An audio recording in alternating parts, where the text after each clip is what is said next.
Welcome back to the Movie Will Marathon. I'm Andrew. I'm Mac. We forgot to do that last episode, but hey, we did it this time. No, not that last episode. I'm You did sorry. this time? We are doing Yeah. a bulk recording. One of them we forgot to say that, but which is like not uncommon. We forget very often. But anyway, we are at the Can you end. figure out what it is? Let us Yeah, you know. win a prize. But we are at the end of another marathon. Gosh, what a journey it's been. This has been a fun one because half of it I'd only seen previously and Yeah. only once or twice for the others. So like this has been a journey.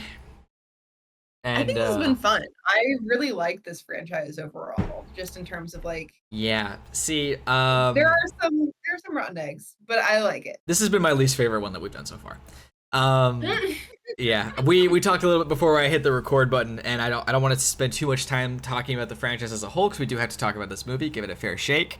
But as a franchise, I find this it's so frustrating and stupid. Like it's such a mess. The time travel is so all over the place. The decisions that like this is one of those ones where I feel like the first two were flukes somehow because it just gets worse and worse and worse. But I think I do That was think one of the articles that I was reading is that the Mhm. first two had James Cameron, and the Oh rest well, of them he did not involve that's himself definitely part of in. it.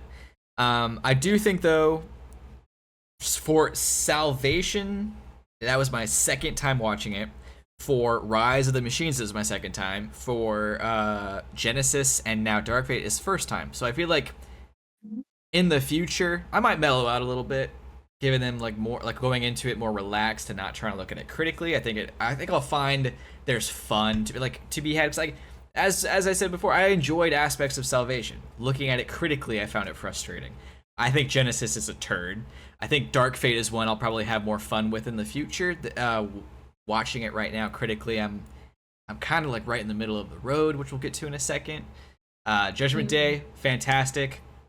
The first one has 100% Rotten Tomatoes, which I didn't know. I don't love it that Wait, much.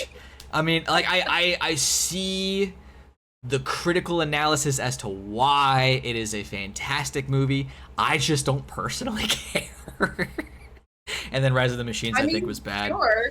Yeah. I do really like the first one. I think Judgment Day is the best one. Yes. Um, Yes. but Yes. I don't know. I think, and this is jumping the gun a little bit, but this one's up there in my opinion. Well, that's If you get over because all the retconning that it technically does, yeah. I I think it's pretty solid. Well, I think it's because, and I'm not going to draw too much from some of the videos I did watch today because I want to talk about my opinions, but it seems there's a bit of a consensus that this is just a shameless reboot of Judgment Day, Kind of, and in a in my way that's opinion. not as cool.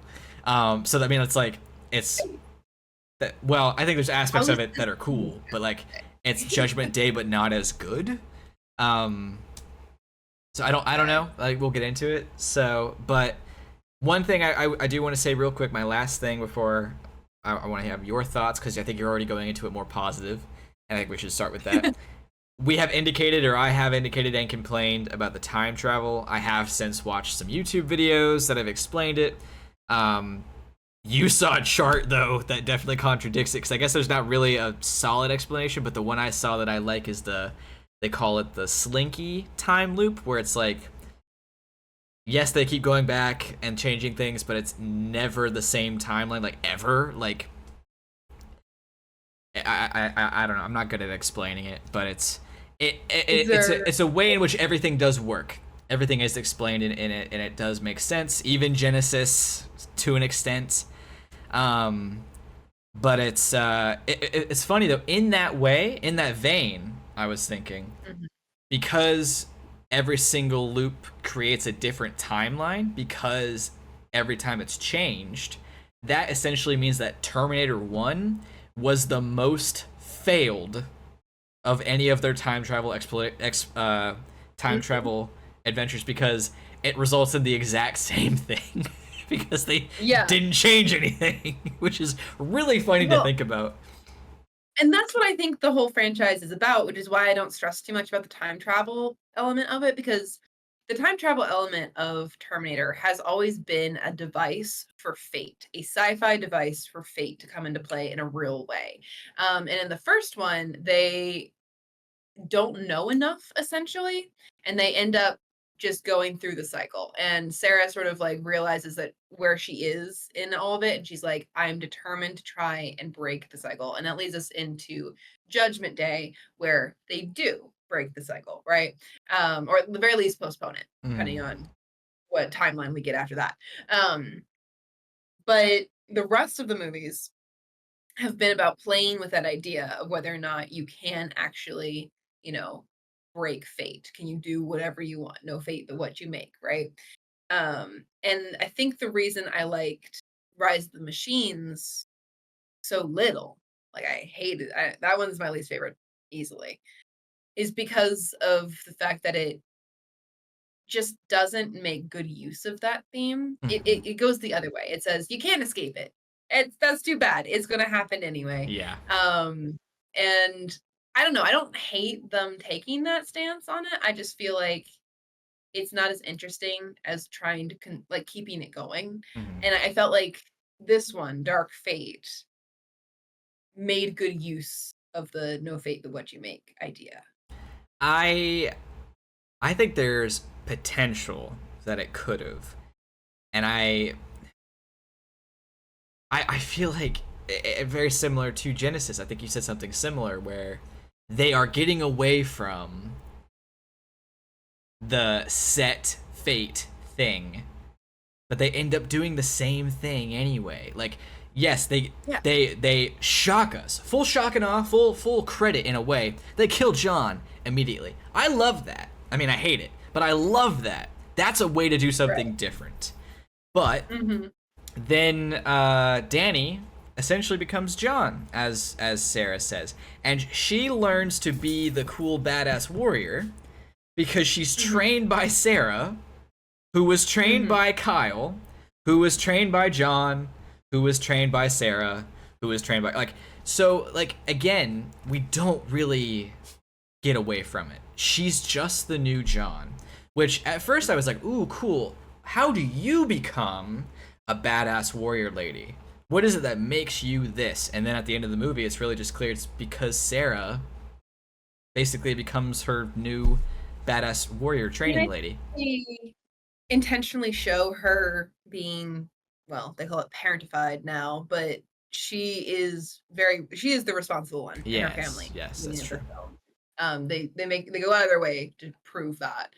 She does what she needs to do to help her family out, get people going. She even and I was a little confused on the birth order thing, but when, Diego dies, she calls him her little brother, Mhm. so I think she is The the eldest, eldest. yeah, I assumed. Um, mhm. But it's I don't know, it's very interesting that you're right, it doesn't really feel that different, but it's about playing with the cycle. Just so to do Mhm. something completely different feels wrong and weird, kind of like in, Salvation, but to just do the exact same thing is not really what they're trying to go for either. And this one is really close to the same thing, but I think it has a different enough spin that it doesn't feel too close for me. Yeah. Danny is a different character, and her character arc is different. I really like Grace. Like I really like I Grace. want to hear you talk about Grace because I'm torn on Grace. Because Mhm. I think I like the concept, but then the character, I don't know if it's the writing, the acting, or the delivery. There's something I just I found a little bit off-putting. So I would love to hear your So thoughts. Grace is an interesting character because she is this movie's version of Kyle, right? She's the human sent back to protect the leader of the rebellion, or resistance, leader of the resistance. And she even kind of has the sort of angular, lean like structure. The difference or the twist with her is that she's augmented. So she has, some sort of computer machines, additional systems that she's able to use. And she comes in really strong as a character in the sense that, like, she feels very human when she time travels. She struggles. She has like awareness, but then the moment she gets in a combat situation, she's clearly the dominant one, right? So we start with this very interesting character that definitely can handle herself, but is a little bit out of her depth. And I like that she is able to identify her person and get to her pretty quickly. Um, and then she spends the entire movie being fiercely protective of Danny. Mm-hmm. And I really liked that because that gave her beef with Sarah, and she wasn't Mm-hmm. about to spill her secrets to Sarah. Mm-hmm. And Sarah kept treating Danny sort of like disposably because Sarah's got her own self-loathing thing going on, and she's projecting that on Danny a little bit. She's like, "You don't have control over this situation. The only reason I'm really here to help you is because I get to kill more Terminators." There's just this sort of disrespect almost that doesn't come from Sarah disliking Danny. It comes from Sarah disliking herself and seeing herself in Danny, right? Mm-hmm. But Grace the whole time is seeing her hero, and I think I've seen this one before, and I think I didn't pick up on it before, but because Grace knows that Danny is the leader of the rebellion, and because she has that pre-standing like sort of idol worship, I guess, of her, she cannot stand it when Sarah is doing those self-projecting things, Mm-hmm. the disrespect and stuff. And so she gets really protective or defensive or angry with Sarah, and all their little beefs and blowups have exactly to do with that. Every time Grace gets like unnecessarily aggressive with Sarah, it's because Sarah just said something to Danny that Grace didn't like. Mm-hmm. So I thought that was a fun layer to add in because previously the hero from the future who came in to help Sarah was like, "You're great. I love you." This hero who came in to help Sarah hates her, wishes she wasn't there, tries to leave her multiple times, and Sarah just keeps showing back up. So I actually liked that element. I really liked that I liked her acting quite a bit. I felt like she Okay. was very believable. I liked that they kept showing us flashbacks of like what Grace was dealing with rather than just like her verbally sharing, right? She Mm-hmm. like they actually showed us what it was like for her. Her total determination to just keep doing something is very Terminator like. Yeah. She gets hit a lot and she just gets right back up. I like that they added in a weakness. Like sure, she's augmented so she can go toe to toe with the Terminator, but she needs medicine like immediately after or she's going to shut down. She like overheats and it doesn't work, right? Mm-hmm. So I thought that was a really fun feature to add in even though it does get a little It's tricksy at yeah, the I think end. it's an interesting caveat to add to your badass super soldier. I do think it's worth noting that's a really stupid design because she goes back as usual with no plan to defeat the Rev 9, which sounds like a car.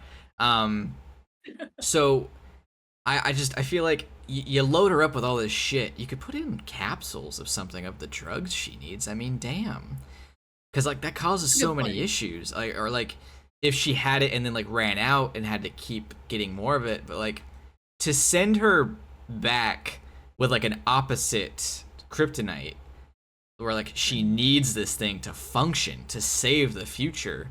Like, I mean, what if Danny at that time was so far away from a drugstore? Like, what are you supposed to do now, Grace? Like, I don't know. I found that interesting, but I felt like it was kind of a half baked idea because like yes, Sure, you I you think want your it you want your yeah. badass to have a weakness. Totally feel that a believable weakness. Totally get that. Love that. But like that then means like your dudes in the future didn't think about this and like I don't that seems a little bit weird. No, you make a great point in terms of, like, the weakness seems very impractical. I like the idea that there's just no way around it, and it seems like in the battle flashback where she manages to get the commander into the base, but she's severely wounded, it seems like she's either gonna die or become augmented, right? Mm, So she's choosing being augmented over death, which means the augmented might not be, like, the perfect solution, but it's better than dying. yeah. Um, Well, see, I and think in that scene though, the nurse says you're gonna make it, soldier. So I found it a little bit weird when she immediately volunteers for augmentation. It was like, Grace, she just said you're gonna be fine. I feel like the fear of death is what drove her to decide, like, I don't want to do this again. So go ahead and get me souped up. Give me the upgrade. Because I Mhm. think at that point she was fine. She was gonna be all right. She was gonna pull through. But like, I don't think that takes away from it being a really cool, heroic, and interesting decision to go through that process. Like, I do think her character is very, very cool. Yeah, I overall, that's kind of what I took away from the film. And there's a lot of other stuff to talk about, but I think my biggest impression was just like, I really like Grace's character. There are elements to her that are flawed. There are elements to her where she like has a weakness, but she's so consistent. She's the perfect soldier, I guess, archetype where she just stands up and keeps fighting because she genuinely believes in what she's doing or the person that she's defending. Mm-hmm. And I think it's executed really well in her in a way that is reminiscent of Kyle without being like a love interest. He's not like it with Kyle, it's the chivalric love idea where there's the queen that he's not allowed to have, but he fights for his love for her, right? And then because it's a more modern movie, he actually does get to have her. In this one, it's just that Grace believes in Danny and believes in the mission, and we see her over and over and over and over again throw herself at the problem Mm-hmm. so that it's like that what she believes in can keep going. So I liked that quite a bit. I thought that was cool. Yeah, and I do.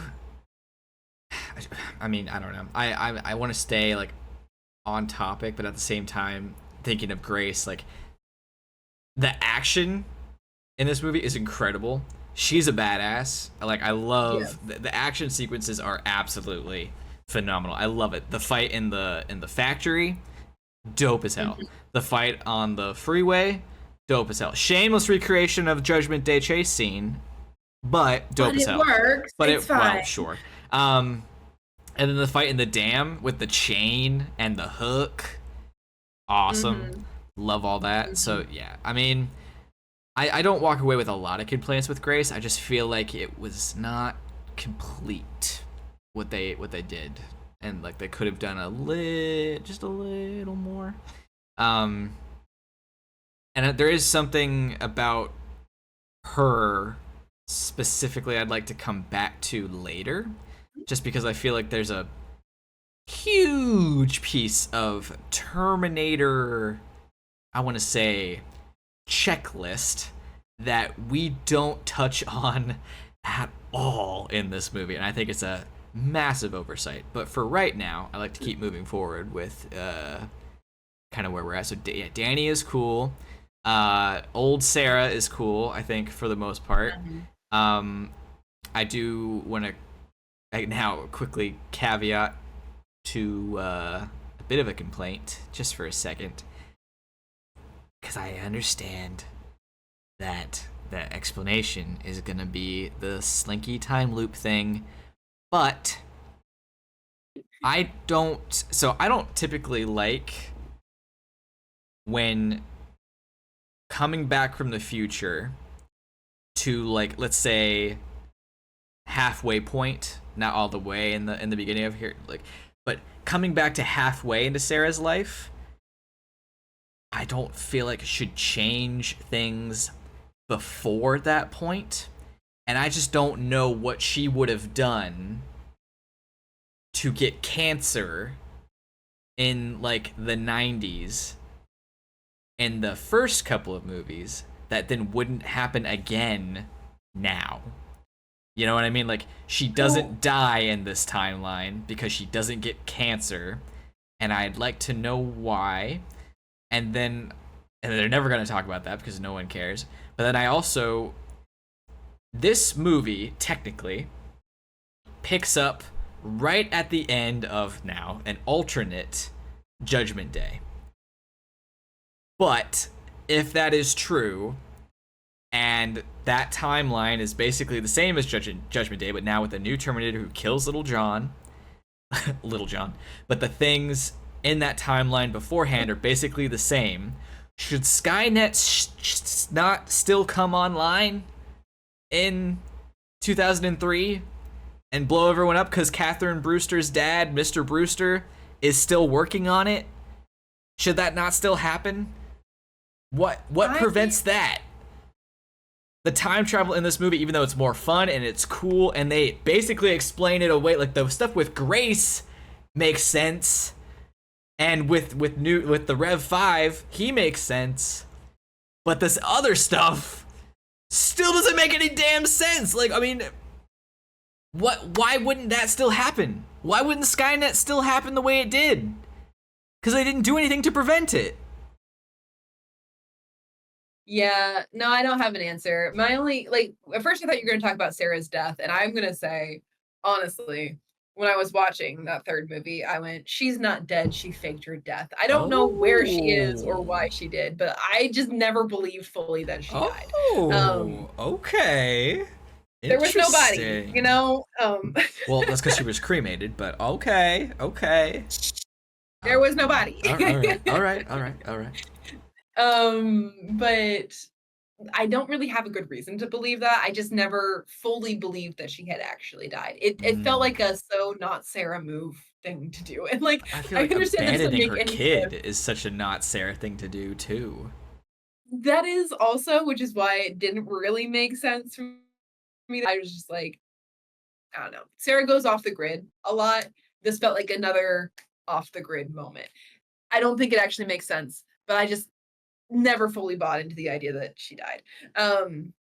Excusing that though, because you're right. There's not a good reason why the elements of genes shouldn't come into play in this universe. That is maybe the simple fact that John wasn't in the universe to grow up might have had some sort of weird ripple effect. Because like, wasn't he supposed to meet Kate when they were in middle school? And So they were supposed to, like, they met technically. They made out in Kripke's basement, like within 36, 72 hours of the events of Judgment Day. So, but because right, of the events of Jeff Judgment was Day, it off pushed planet. it back. And like, and they maybe would have gotten together Yeah. beforehand and then didn't. So John not being there and all that. Yeah, okay, Skynet, you did it. You won. Woo! You did it. You got rid of John, so the resistance can happen. But you've already established that after that, your Terminator just fucks off, has no other mission, to the point where he goes on a full-blown spiritual journey, which we'll come to because we gotta talk about it. But it's not like you had someone go specifically set up Skynet to ensure your existence. Like, you don't even do that. And the events of this timeline that we know are supposed to happen after these events don't happen, which is so weird. And then on top of that, we get this alluding to this really interesting, strangely cool bounty hunter life of Sarah Connor, where Carl, because he can sense time ripples for some reason, is sending her the coordinates of Terminators that are being sent back. Why? Who are they going to kill? John's dead. I think the idea was that they sent out a burst of Terminators at roughly the same point of time in the future to multiple different points in that timeline. So even though Skynet has been defeated, the effect of sending the Terminators still plays out. But that doesn't make any sense, even with the Slinky thing, because like after that point, it's a new timeline that sends it back. So like, there's other heroes maybe that they keep that could have existed, but like we never meet them. Also, why is it now we're in this world where the Terminator is sent back and a hero isn't sent back to defend them? That happens. That's never been a thing. Now it is. It's happened 3 times in this movie that we don't see the other 2, where Terminator is sent back and a hero is not sent back to defend them. And like they're not after Danny, clearly, because they're not all at the same place around the same time. So it's just Sarah's just out killing Terminators that are sent back because, and if they're sending back, like, we're also, remember, which this is also weird, this movie picks up again at the end of Judgment Day. They sent back the T-1000 ass kicker. Then they're like, you know what? No. Let's send back Arnold again because he was so successful the first time. And then this time it works. So, but like every other time, is it not a T-1000 or a TX or who knows? Like, I feel like not only do they gloss over something that's really cool in general, but it's also a what? because Sarah's just out there doing this by herself, kicking butt. No, you make it. Yeah, no, it doesn't really make that much sense. I just kind of like went along with it when they said it. I'm cutting you off right there. No, I'm gonna be rude because I've put up with this for too long. Your suspension of disbelief and patience for the fucking Terminator franchise that you did not give to Indiana Jones is absolutely disappointing and upsetting because these movies are an absolute hot mess. And the Indiana Jones, all of them, the worst Indiana Jones is on par with like the second best Terminator movie. And you're like, no, give Terminator a chance. I'm sick of this. Narratively, Terminator much more interesting than Indiana Jones. What? I do, and I don't have a good reason in the sense that I don't have an objective reason. I just know that I vibe with this story more than I do with Indiana Jones. Unbelievable. Anyway, I'm sorry. What was the point you were going to make? I think you were putting poking great holes in the whole like time travel thing because it doesn't really make sense. The only one that it kind of makes sense in is the first one because it's a time loop and that's all it really is. And then the second one reasonably makes a change to the time loop, right? So like those two are pretty solid in terms of their general storytelling with the time travel. The rest of them haven't been any kind of consistent or make any kind of sense. So I've just been thinking of it as a narrative plot device for like, how it all gets worked, how it all works. And I'm not saying you're wrong. I like in terms of analyzing time travel quality, unfortunately Terminator is probably not super high up there. If you just look at the first two, I think it could be an example of good, but then all the sequels afterward has been a mess in terms of how they define how it works and stuff like that. And I just like to think of it as sort of a mythology kind of deal where the basics or like the pieces more or less stay the same, but the way that they're used varies in the different stories that you might tell. So it's not bothering me, but I will totally admit that it is not a great system of time travel. It doesn't make any sense. All right, fine. Okay, on that, but not that. I want your opinion on this. So let's say the time travel's fine. Fine. But that's not what I said. But okay. Well, but I'm like, let's just say it is. Grace, cool, awesome, badass, fine. But why wouldn't Danny tell her about Sarah?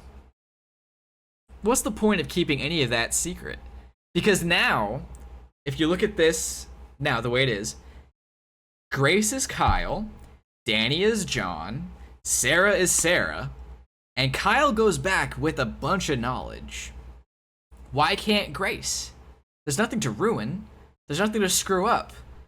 You don't have to tell her that she dies, but like, why not tell her about Sarah? Because she goes back having the coordinates for Carl.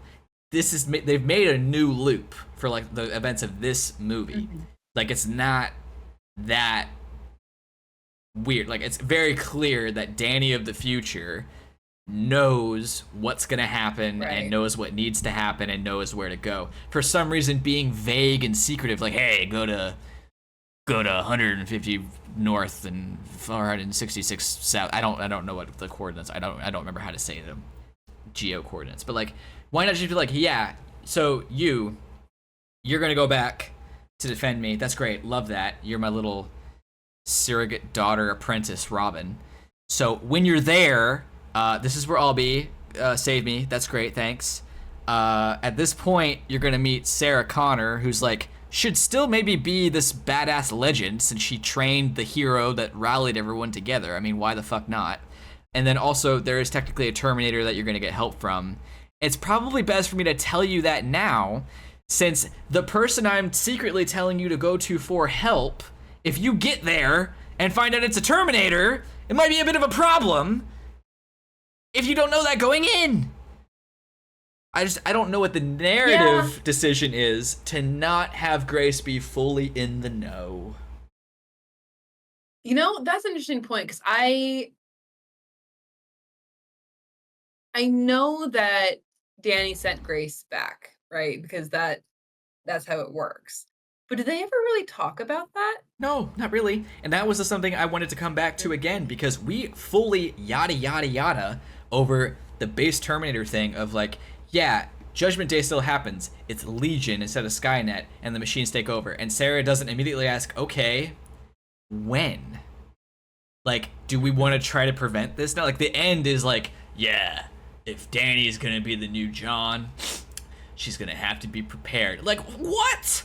What do you mean?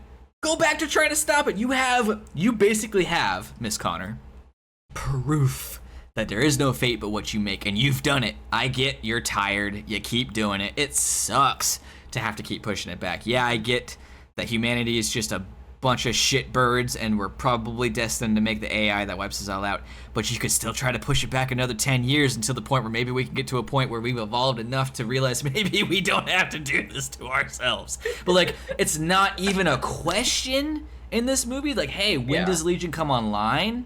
Who's doing it? How do we stop it? Like, really? No one was gonna even ask about that? I do wonder if they intended to make more Oh, they for always do. this one. And if you look at the data when it came out, it was 2019. I Yes. remember it having kind of like a mediocre reaction in the theaters, so they're not going to pursue it post COVID by any means, or post strike.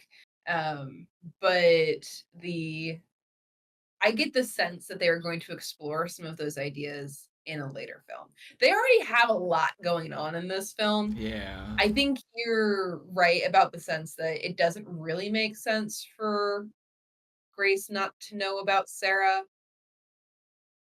There might supposed to be a time travel shenanigan in there, but I don't think that makes any sense. Well, see, I'm all for Um, the time travel shenanigans, like we said, but because they wrote down the mhm, coordinates to Carl, they're indicating a loop has already been made. If they didn't do that, it'd be yeah, like this is the first time that good this point. loop has been made, and that's all good and fine because you could easily just have I'm getting weird texts. They're predicting these things before they happen, and Grace could be like, that's fucking weird. Maybe we should look into that since we're on the road anyway, and who knows what this is about. This might be something to take out rather than investigate. You could easily Mhm. do that without branding her with this thing that is just confirming that she should already know. Like, there's already a loop, there's already inside knowledge.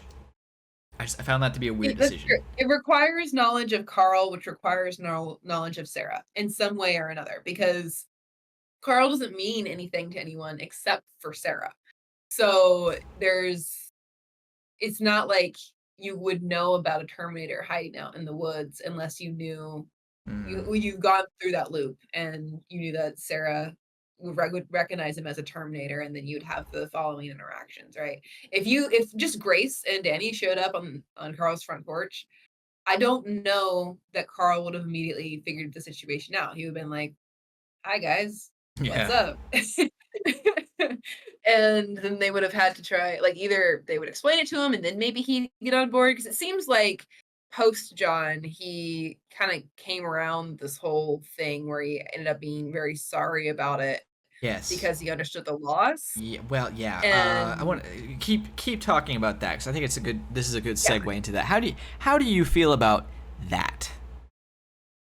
it is interesting. And I think it's a bit of a narrative stretch, but not any more so than a full reprogramming of a Terminator, because I don't know how much that makes sense either. It's a little bit more easy to wave a magic wand over because sci-fi.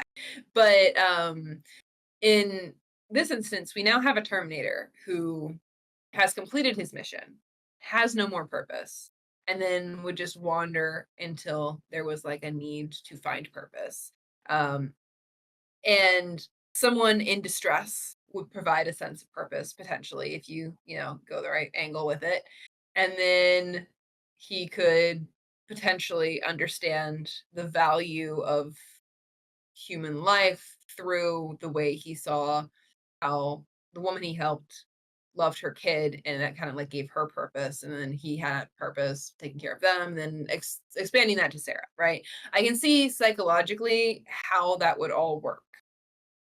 I don't know if it makes sense, but I can follow the train of thought, right? And then he Yeah. even goes so far as to give Sarah new purpose. Like he Mhm. in his interactions with her, he makes sure not to push it too much, but he kind of like is very intentional about making sure she knows what the next step is because he sees that she's lost purpose too. Mhm. So it's an interesting character dynamic. It's a weird move to have a Terminator reform himself. Yeah, yeah. I think it is. I think it is very interesting, and I do like it to a point. Oh, really? Well, to a point, because I don't. They seem to indicate that it happens. I think fairly early in his Yeah. Terminator freedom, if you will. And I just Mhm. find it hard to believe that Skynet would ever make a Terminator with that much potential. Like, Mm. the killer robot has the potential to learn and to sympathize. Like, also, he's like, yes, this woman needed protecting from an abusive husband. It's like, well, for you in your early days, does that not mean that you just blew his brains out because you're a fucking Terminator? Like, what does that mean when you say I defending? think so. Yeah, like Jesus. And then, yeah, I like that Sarah's like, she's never noticed that you're 400 fucking pounds. Like, our relationship is not physical. It's like, okay, I can respect that to a point, but like, for 22 years?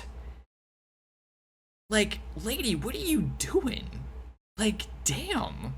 Like, I do forget. Are they married, But or are they just like yeah. dating? They're married. I find that harder to believe.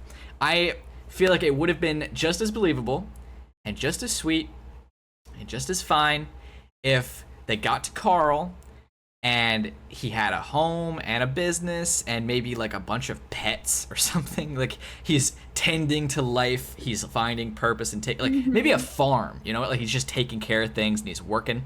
And then maybe instead of a wife and a child, maybe it's the opposite, and like he had met some older people that needed tending to, and like something that doesn't immediately go, how is it you've never noticed this because you are married? It's like, oh well, it's because our relationship isn't physical. It's like,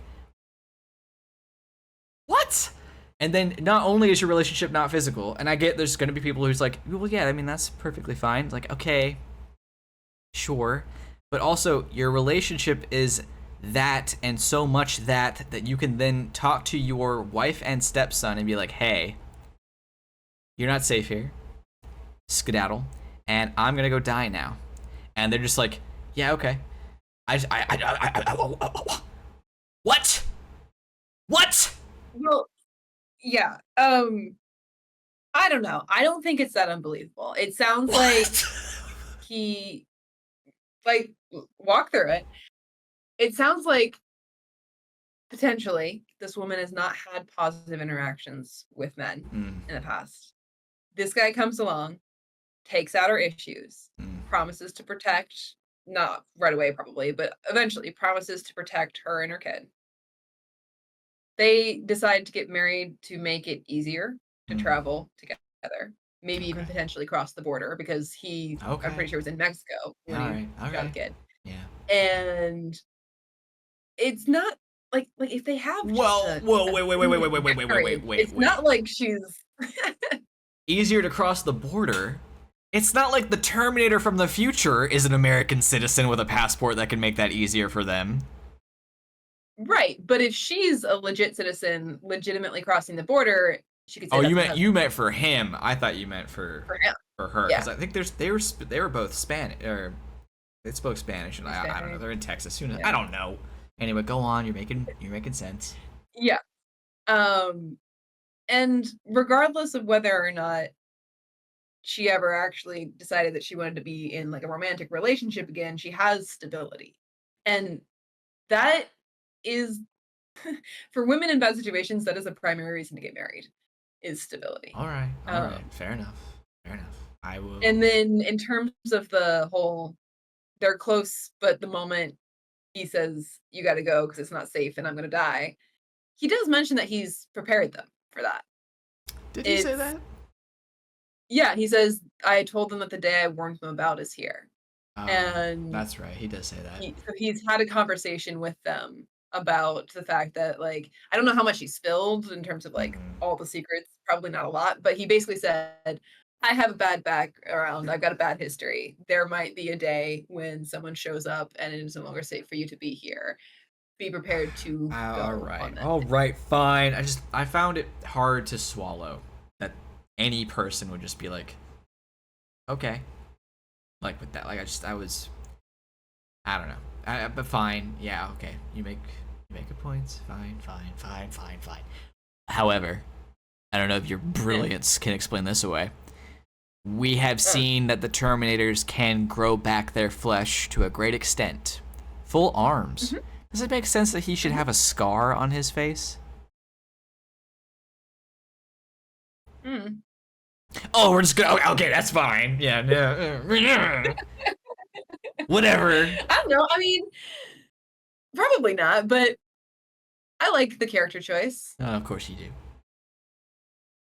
It's a good character choice. It makes him Ah, look different 'cause he's different. fine. Okay, I will say, Yeah. slowly easing into the things I do like about this movie. The decision to not have him put on the glasses, as Mhm, sunglasses are mhm. often used to indicate a separation from humanity. Or I hiding like, from. yes, I Mhm, like that he specifically does not put them on. It's a little cheesy, mhm, maybe, mhm. and I think maybe it's also maybe a little anticlimactic. I don't, but I liked it. I do like that. I do. I I did guess too. all of my bitching aside, I do like Carl. I think it is kind of fun to Mhm. see Arnold play this different interpretation of the Terminator, a fully fleshed out one who's basically more of a character. It does kind of feel like it's hard to fully get into sometimes though, because since every single one is a different guy. Because when you line them Sure. all up, it feels like one character. Villain becomes Mhm. hero, villain becomes more sympathetic and comedic hero, hero just becomes protector and even more heroic. Now it's just dad. Like, but it's a different guy every single time. Um, so that's a little bit strange, but that's all good and fine. Good for Carl. Love Carl. That's great. I do Um, feel like they kind of, because they had Arnold, they were falling back into some of, like, the humor of that, which yeah. I think worked well most of the time. I liked that he was kind of like Judgment Day, the one that's, like, programmed to obey John. It He was picking up on human things, and he had a pretty good grasp on it. Carl had a pretty good grasp on human things, but he just, like, was a little too serious about certain stuff. When they're sitting there waiting for the military contact He's at the talking about EMP, and he's just, curtains. like, very seriously talking about the curtains in a little girl's room, and he's like, "You can't do just plain drapes in a girl's room. Yeah. You have to have rainbow and balloons." Yeah, I do question stuff like that sometimes. Not that it's not that I don't have an issue necessarily with the Terminator having a kind of a fun or silly job, but I do think in the sense of it being the Terminator, not that it's a macho thing or a manly thing, but like I think it just would make more sense if it was more of a just either something like Clark Kent and that he's doing menial work that allows him to pay the bills in this world because he's like so good at typing, so good at analytics, so good at I don't know, finance because he's got a calculator in his brain, whatever. Or if he's doing like the physical work, like construction, because he's so strong. I just I wouldn't be upset about it if there was more of a natural inclination for them to be drawn to something that is away from what they used to do. But there isn't. There isn't that, and so it feels like you said, a way to make it comedic. But I don't feel like it's necessary. It doesn't add anything. Sure. If anything, it just feels like a let's do something to make the term like let's do a thing that a Terminator you wouldn't necessarily expect them to do. It's putting up curtains with rainbows and butterflies and like whatever. Why would he be drawn to that? Have him do something that just kind of makes sense that he would naturally fit into. Like he's got I his kind of own wondered if business. maybe How there does was he? he just started a business. Whatever. Like, Yeah. I could see the Terminator becoming a version of like Ron Swanson. He just knows how to Mm-hmm. he's nothing but endurance and precision. So he can make shit, he can carve shit, he can build shit. Like, that would make sense. That's something he could do. Him having a preference on curtains just seems bizarre to me, because like Data barely has those kinds of preferences, and he is designed to mimic humanity. The Terminator is designed to kill people. I don't know. I find confusion here just slightly. I think it was mostly just a joke. It Fine. like you're not meant to put a ton of thought into it, and I think I think it makes sense in the sense that like if he somehow got stuck on curtains in the sense that he paid attention to them, then draperies would be his thing. Like he's very simple, right? I guess. But they don't explain that, so it feels like a very random choice to Wouldn't the it be viewer, which cool? is I think supposed to be a part of the humor. I know, but like, wouldn't it be cool if he was like into home security? Because he's the Terminator, and like his whole thing is like getting over that, like breaking through things, getting past stuff like that, where he teaches self Okay, defense. but Like, if he did anything physical, the fact that he's made out of metal would become very obvious very quickly. well, he'd have to like reel himself in. But like, you definitely have to do that if you're gonna live around people anyway. Otherwise, you'd be breaking shit all the time. He knows to do that already. I don't know. Okay, I'm just Yeah, I don't saying. know. I think I there's don't know. cool You're things. overthinking it. Leave me alone. I am so surprised that you're not overthinking it. But okay, fine. More I things that I got an like. answer I'm satisfied with. I don't need to think any harder than that. Oh my god, fine. The Rev 5 kicks ass. Love it. And I Rev 5. think, Very cool. I like that it's like the strongest out of all the ones we've seen so far. yeah. Like can mimic humans really well, Yes. can like make like guns and stuff. Like it's nice. I think I said last episode that I don't think anything is gonna surpass Judgment Day T1000. I might have to roll that back because honestly, this thing was awesome. Like, the action was cool. When the border patrol agents dogpile him and it's just spikes coming out of all of them because he's just Mhm. pin cushioning them, beautiful. The splitting into two, beautiful. The skeleton The underneath super with like one the is half head, terrifying. ugh, Yeah. beautiful. My only thing, and I need to double check this because I'm fairly certain I'm right about this. Visually, the yes, well, okay, so half and half. I don't like what the liquid metal looks like this time around.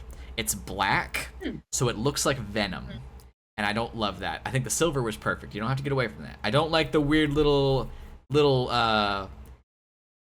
nano techie bits from Connor Terminator. Um, Mhm. I think the liquid metal is more fun, and I like that they kept that this time around. But this also, it came out after Venom, which doesn't help. But Venom It came out the doesn't year help. before, so they were made around the same time. So it's probably not like they were trying to do anything. I think it's an unfortunate coincidence. It doesn't help that as well with the flash forwards, the Terminators are fighting with tendrils and crawling around on all Mhm. fours. Like, that's just Venom. Um, but yeah, the Which, to be exoskeleton. fair, is a natural progression It from the is. It T1000, is. but It you're is. right, it is very unfortunately aligned with Yeah, it looks like tar sometimes, which I understand maybe what they were going for. It's an unfortunate happenstance that came out after Venom. Don't love that. But yeah, everything else he did was great. I think the performance was cool. I don't know. I just, again, the action was awesome with how he gets all twisted and mangled and just gets back up and he's flying through yeah. stuff and killing folks and No, I agree. I think the Rev 9 model is it's the coolest one, in my opinion. I think maybe you could argue that the T1000 is a little bit more iconic, and I guess maybe you could oh also argue yes, that about the absolutely. T101. But in terms of, like, which one do you not wanna fight? Rev 9. Yeah, absolutely. Like, you don't wanna fight any of them, but the Rev 9 is the one you're like, "I there's no way." Yeah, I liked that because as we said with Rise of the Machines, to make the TX a combo of Indo and Exo, it felt like going backwards because, like I said, I Mm. don't think she would have been able to hold her own against the T1000, even though she could make weapons. I get that technically she is like the most advanced probably because she's got a fucking plasma cannon in her wrist. But taking that idea and then actually doing something with it, where it's the two robots, it's multifaceted, like team, like you got the duo thing going on. That was brilliant, and it felt believable. I mean, and made the choreography crazy. Yes. Because the amount of stuff that like they had to just simply deflect because there was just no way of engaging. It kind of brought it back in my mind to the first one. Because in the first one, they're very good about making the Terminator like it's impossible to beat. They hit it again and again and again, and it just doesn't really wince or lose anything. They'll maybe make some sort of physical damage on it after like a serious firefight, and then he just goes and just fixes himself up, and he's fine. Um, and so there's this feeling of futility throughout the whole film. You get that same feeling in this one because there's just no stopping this thing. It like they pin it with bars in the driver's seat of that truck, and it just oozes around the bars to get you. Like, So nice. I don't know how you want to stop that. That's you're gonna die. I'm sorry, Danny. You're gonna die. I would. I don't know. You're gonna be annoyed with me again because no one cares about these things. But 6 movies in, I would appreciate, even with your time loops, a little bit of an exploration as to like what these things are made of. And I get it. Sure. Liquid metal, endoskeleton. However, they put that fucker through so much, and it keeps getting up. It keeps going. Like, what is it made of? Because at this point, it's vibranium or nothing. And that's not an option. Like, it can't just be regular titanium. It's gotta be something more than that. And I would really just love. One thing with the makeup for me, like the makeup of the machine, ever since they introduced liquid metal, it has bothered me. And it's weird that this is the one thing that bothers me. But they establish in the first one early that you can't carry anything from the future because only things encased in flesh and they don't ever are talk allowed about to go through the machine. And then in the second one, they're like, JK, a liquid machine, like a liquid metal can go through the time travel thing, and they just never reel it back from there. But people still arrive naked from the future. Yeah. So like, what's the deal? what are the answers? No, I was gonna say that as well because again, 6 movies in, and we abandoned that point 2 movies in, but then every other movie, and then you had a full-blown movie where you had to talk about it, and you put your 2 hot characters together naked because we wanted to, because you can't go back with clothes. Like, I think it would be kind of cool if one of these movies, like maybe even that one, Genesis that is, they don't know that, so they go in wearing like a cool battle suit or something, and then like it dramatically gets torn away like Loki at the end of season 2, and they arrive all naked like a weird time god. Like, why not do something like that once or twice instead of just being like, yeah, I like it. Yep, gotta strip because whatever. But the Terminators sure don't. And then, you know, on top of that, let's just, since we're on this road, if you can send back the liquid metal and you can shapeshift, why do you have to go back naked? Yeah. Grow some clothes, but guys, come on now. What's the point? TX, T1000, Rev 5, or sorry, Rev 9. Why you going back with your balls out? You don't have to. You can shapeshift into some clothes easily. And some nerds would be like, well, because they gotta touch the clothes. Like, well, you could touch some future clothes, touch some briefs. Like, what? You have to, as Skynet, you have to be able to absolutely analyze and understand that going back to the past and showing up buck-ass naked is going to draw more attention and cause more issues than if they just went back wearing something basic and simple.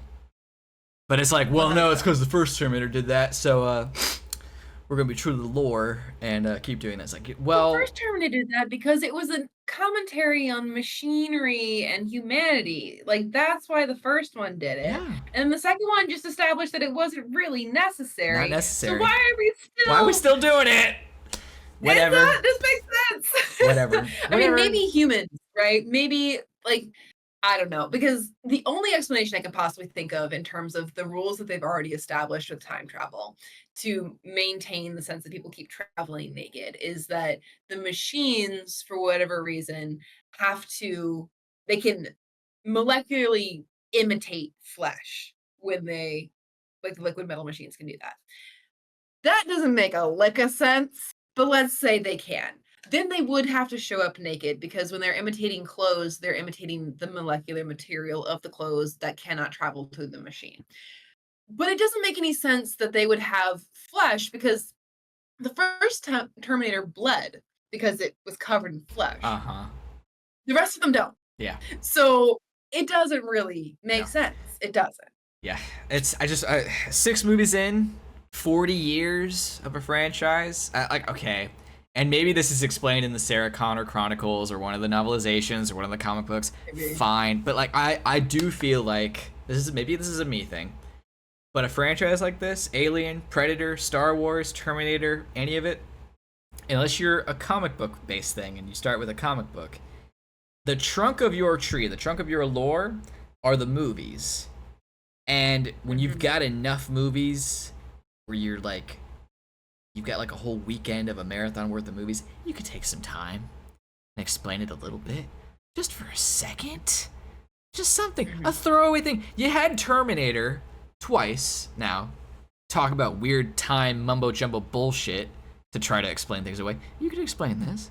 Give it a little bit of thought. Give us Mhm. something. Something. Yeah. Just say they Yeah. upgraded the machines. Just say they upgraded the time machines, and the humans don't Mhm. know it. Like I don't know. Yeah. Something. Mhm. That's just all I'm saying. Yeah, it could be as simple as the humans have only ever held the one that John initially captured, but Skynet's got another one somewhere that's a little Yeah. bit more advanced. Why not? Boom, you have an Something. explanation, There you right? go. But I guess it's just they're always in survival mode, so it kind of makes sense they don't stop to analyze it. I But it guess. would be nice as a viewer if I Yeah. just had a quick explanation or even Something. just a nod that the rule has changed and they don't know why, right? Like like, someone, Sarah, especially in this film, be like, it used to be that things only covered in flesh could travel through the machine, but I've noticed that liquid metal guys are getting through, and I don't know Right. what that's about. And then you just move on, right? Like a little bit of an acknowledgement would be nice. Mm-hmm. Mm-hmm. But whatever. Things I like about the movie. Action is awesome. The special effects are a little back and It's for forth, the but for the second most time, part, though. yeah, I know. Yeah, Rev 9 is great. Grace is cool. Carl is fine. Badass Sarah Connor is I fine. like Danny. We didn't really talk about Danny, which is not fair. I like her. I'm sure there was plenty of pushback. I mean, this movie is definitely one that people. I didn't see people talking about it. I guarantee people didn't like it. Because, like, I mean, critically and audience score on Rotten Tomatoes is both fine, 70, 80%. But we've replaced John with a Mexican woman. We've replaced Kyle with a badass super soldier woman. Sarah's got a little more to do, and our Terminator's a Mexican guy. Guarantee people weren't happy about that. I don't think any of that Mhm. matters. All that's fine. But if again with replacing John to basically just do John again, it's a little weird. And then Danny, I think she's cool. I feel like she is kind of overshadowed by the badass character she's surrounded with, though. I don't really think she gets a whole lot to do. I think she they intentionally show her growth. Like they do introduce her as someone who manages, right? Yes, yes, She's running the household per se. yes. And she saves But she is out Grace. of her I depth. gotta give her that. She's out of her depth once the sci-fi action starts because that's not something she's had any experience or knowledge of. She's not prepared, right? Mhm. And so she like is dealing with all of that for a while, and then eventually she gets to the point where she's like, "No, I'm fed up. I'm calling the shots." And like you kind of see that kick in a little bit with her before she finally like kind of takes the reins a little bit. And I see what you're saying about like getting rid of John just to do John again, but I kind of liked it and the whole like spiraling thing that the story is doing because Sarah thinks that Danny is her because she was the Madonna character, right? She's the mother of the savior. Um, but Danny, being a Mexican woman, is the savior. That's an intentional note, I Yeah. think. It's kind of like a Spider-Verse thing where it's like anybody could be Mm-hmm. the person that stands up and leads the rebellion, right? And so it's kind of an Yes. intentional note. I will say, I think the actress who played her did perfectly, so I don't think this is totally fair. I would have cast someone a little bit taller. Yeah. I could see that. I could see that. Just because like She's little. child Grace is taller than the Yes. leader of the resistance, Yeah. which is maybe a note. Maybe that's part of the point. That shouldn't matter, but like, okay, That's true. It shouldn't matter. She just looks itty bitty. just a little bit. In general, I like that idea of it doesn't have to be John. I Hmm. kind of wish there was more fun exploring that idea. That there's just Sure. always like less. It has to be John, but in that way that fate is set, there will always be that hero The character. hero. Like Hmm. I don't know how much I actually like that idea because I find it more frustrating because it's like a that idea that time is set, but there's someone always fills that role. But I think that I don't think it's really been explored all that much in movies before, so that would be kind of cool. But because of the way these movies have been made, that makes all of the previous ones feel a little bit worthless Sure. because like we have not dedicated any time to that idea that it doesn't have to be John. We have spent 40 years saying it does have to be. And I don't think this movie doesn't take a shit on that idea. It doesn't take a shit on John even though they kill him. I Mhm. think it's more interesting than what they did with Genesis to make him the bad guy and that's where his story ends. Mhm. That's awful. Still hate that. That wasn't cool. So I don't know. I don't know. Um I think I like it because I'm coming from the perspective of someone who grew up reading a lot of like young adult action adventure novels, right? mhm, And those are filled with the trope of being the chosen one, but only if you step up into the role. Like mhm, every hero goes through an arc where they're trying to decide whether or not they're going to accept the call. And the refusal of the call ends up being its own little like story. But generally speaking, if the hero is a chosen one, you are the only one that can accomplish XYZ, then there's frustrations that come with that. And the hero oftentimes wants to walk away from that responsibility. They have to decide what it means for them to agree to be the fated chosen one because that means they surrender their free will, they have to take on a lot of responsibility, and they probably won't make it out alive. And so they go through that whole like arc. And what that's meant to sort of represent in young adult fiction is the idea of growing up into yourself. Not necessarily that mm, you're going to become the hero that saves the world, but are you going to accept the responsibility of being like who you are and the responsibility that you have as an individual in society?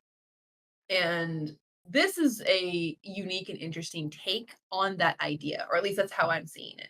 Where John is the fated hero, right? Because that's what everybody has said. He's the one that stepped up into the role. He's the one that like prevented humanity from becoming just thieves and dying out. Um, but the idea then that if John were removed, somebody else equally determined could step up and take that role let like plays into that idea that it's a part of the growing up building from among narrative, which is you anybody or everybody really has a role to play and they should find it and do it. um so coming from that perspective, I think it's a totally cool move to change it out from John. But I will say, if you're not looking at it from that perspective, it's kind of like, well, then why did all of these movies focus like solely on John and not have anybody else step up and take the lead? Like it could have been cool, like in Rise of the Machines, he dies mhm. because it's not his future anymore, and Kate becomes the hero of the resistance, right? Well, Like that'd be again, cool. right? This is two movies now back to back that had completely abandoned Kate, even though we had two movies that set her up to be something significant.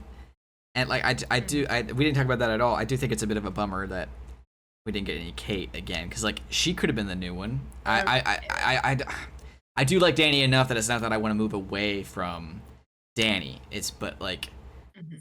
there were pieces that were already set up. Like I think it could be cool as well I think if she was a general because of her association with John. With John not in the picture, she's not a general. well, I the only pushback on that is that she actually has connections to the military that John didn't. And I feel like Sure. one reason why John is because of Kate, because he wouldn't have the resources and the That's access true. to shit that he has if it wasn't for Kate. So You're I right. don't know. I feel like there's got to be a comic or a book out there where Kate is absolutely the star. Like there has to be. Mhm. I also again if And I Mara Jade in this universe. yeah.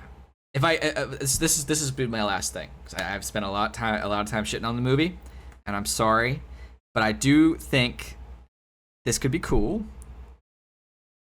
This idea of a different John hero and the time loops and all that, I think it could be cool if we had a Sarah Danny interaction before the Terminators came back, which is Okay. like time is happening in real time, and then their interaction create like from there is where like the that's the important point. Like if they go back before that, it could prevent that kind of thing. Where like it is Sarah who decides, not knowingly, who the next hero is gonna be, because she takes whoever Mm. her next Robin, whoever she takes under her wing, is gonna be the next hero. Because that's why Danny is the hero in the end anyway, is because of Sarah. So to have her kind of pick the next hero, and then that's after that moment is when the Terminators come back, because that's the moment they have to go back to prevent or whatever. I think that could be kind of cool and help maybe not make it as muddled. I don't know. I'm spitballing now. I don't know. I see what you're saying in terms of the fact that you're saying the moment that Danny becomes the leader of the rebellion is the moment when Sarah gives her the information she needs to be the leader of the rebellion. I don't even think they But have I to think talk. the I just like movie as soon as their paths cross, that's where this new timeline gets going. But like, right, because Sarah has to give her the information to be the leader. Like you're saying Sarah is a necessary ingredient. yes. Um so I think the movie was actually going the direction that Sarah's a bit of a wild card. She's not Yeah. really supposed to show up. And she Oh. does because Carl is sending her text messages. But Grace was just doing the Kyle thing of showing up and saving the person who was already destined to lead their future. Now, we are in a loop. So Sarah is probably a part of the equation. But I think like the first run of the loop wouldn't necessarily require Sarah. Mm, I suppose. But see, because of the loop though, it does. Like, there's nothing It indicating does. that it Yeah. wouldn't. You know, like I would. I think, yeah. There plot-wise, because of the time travel shenanigans, it has to have Sarah in somewhere in the math, right? But the message is supposed to be that Danny on her own was going to determine the future of humanity. And Sarah makes it easier, maybe, is the way Mm, to go. I don't see. I didn't get that. I didn't walk away from that message because No? Okay. I don't think they give Danny anything enough to do to really indicate that. Her heroism comes from her love of her family and her like friendship with Grace, which is all good and fine. I don't immediately feel like that is the rallying of humanity kind of I get the stuff. sense that her determination was set through her experiences in the movie that we see. Not necessarily that it was advice or skills taught to her from one person to another, so much as it was like the situation that she's been put in has determined if she's either going to embrace it or she's going to walk away from it. And she decides to embrace it because she wants to be in charge of the situation. She's tired of running. It's not Sarah or even Grace necessarily that make her the hero. It's just she's put in a situation where she either has to rise to the challenge or not, and she does.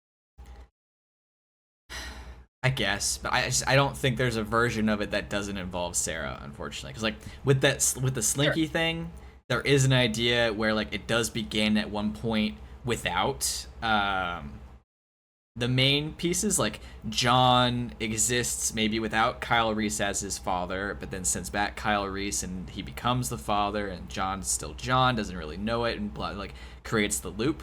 But to get to where we are now, it has the potential to now create a version where we have Danny be Danny without Sarah, but Danny will be Danny because of Grace, who she is because of that version of Danny, that is the way she is because of Sarah, or so on and so forth. Like you could get far enough away from it, but like with the way they've set it up, and like if you go far enough, it creates its own loop, which eventually equates to a new thing where like it creates a different Sarah John situation or whatever. But like where we're at right now, I did not walk away from it thinking like, yeah, Danny's the one. I think again it would help if Sarah was out looking for someone she thinks could be the one, could be the hero to take things on, and it's not. It's just because Danny gets swept up into the situation. That it's anybody though. But it's That's I it's not Sarah that makes Danny the hero. But The idea that Sarah makes her like it's Sarah's involvement in Danny that like makes her the hero. I mean, I'm not saying that the training isn't necessarily a part of it, because I think the training is even necessary. But the part that makes Danny a hero is what's already in her when the movie starts. Okay, pure of heart kind of thing. All right. Yeah. All right. Fine. I don't know if I could say this is a whale though. I don't know if I could say that. So in terms of we're gonna rewatch these, I would watch the first one again for Yeah, sure. yeah, Have a good oh, time yes, with it. yes. I'd watch the second one again. Hell yeah. Judgment Day, Absolutely. I would watch this one again. I think this one's good. I don't know that I'd watch the other ones again. I would rewatch this one and maybe Salvation. Maybe. Yeah. Not often, but maybe. I would rewatch this one. This was my first time watching it. So. Sorry, what? I think this is a whale. Oh my god. I don't know. I might come around. But as it is, shit, I don't know. Thinking about the action though, I had fun with it. Tis a whale. It's not my favorite whale. Oh really? I don't know. It doesn't have to be your favorite whale. It's a good whale though. It might be a whale. It might be a whale. A whale with some confused ideas about how to time travel. It's a sickly whale. It's a beached whale. It's because it's stuck. But yeah, no, fine. No, I love. I don't want to say I love this movie, but when I'm watching it, I have a really good time. I love the way the actors deliver their lines. I like the action. I think the character choices are interesting. I think the third act dragged a little bit. I don't know that it really makes sense to do the hard reboot the way that they did, but getting past those things, this like if someone asked me if I like this movie, I'd be like, yeah, I like this movie. I think it's good. Fair enough. I may have got a little too into it. Sue me. I'm not saying you're wrong. This is a subjective opinion, but Well, sure. I don't know. I think the first two movies set up a serious tone, and not just in sure that it's like gritty, but it's like a movie that is taking itself seriously to an extent, and we move so far away from that in several of these movies where it gets so convoluted and more inconsistent than the X-Men franchise.